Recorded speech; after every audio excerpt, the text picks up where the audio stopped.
మీరు ఆలోచించుకోండి, ఇది అన్యాయం అవునా కాదా? లేదమ్మా, ఏమో నాకు తెలియదు. I don't know what you're talking about, but నాకైతే ఈరోజు కనిపించలేదు.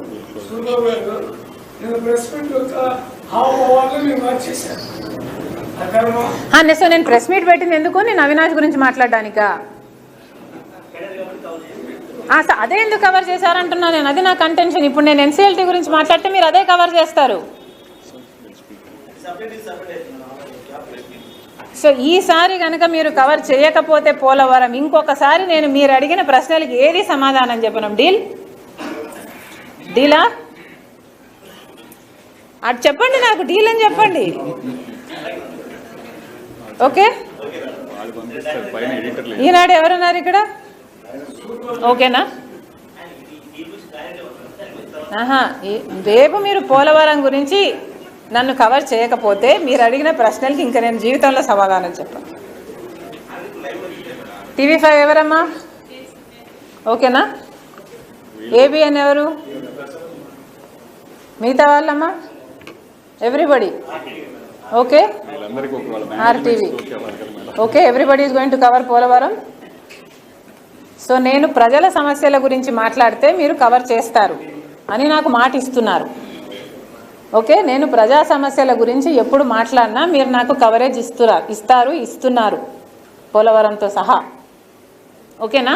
ఆ పక్క మీడియా వాళ్ళు లేరు, మీరంతా వీడియోగ్రాఫర్లు. ఈ కండిషన్ మీద ఏమో ఆన్సరింగ్.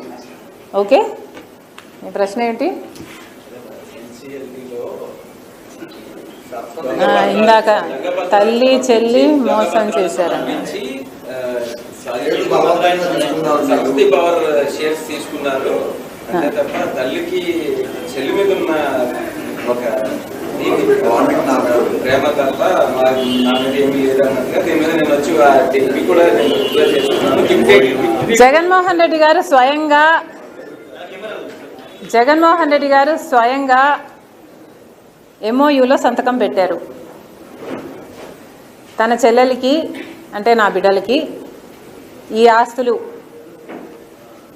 అన్నట్టుగా సంతకం పెట్టారు. ఇంతవరకు కూడా ఒక్క ఆస్తి కూడా నా చేతుల్లో పెట్టలేదు.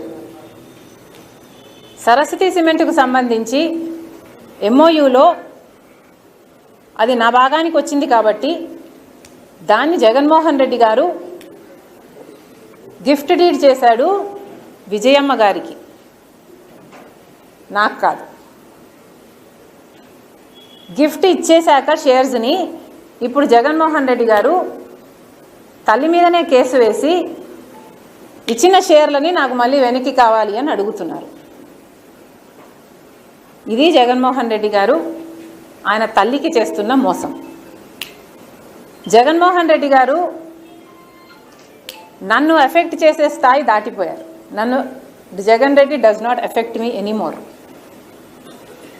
నాకు ఆస్తులు ఇస్తాడా ఇవ్వడా అన్నది ఐ డోంట్ కేర్.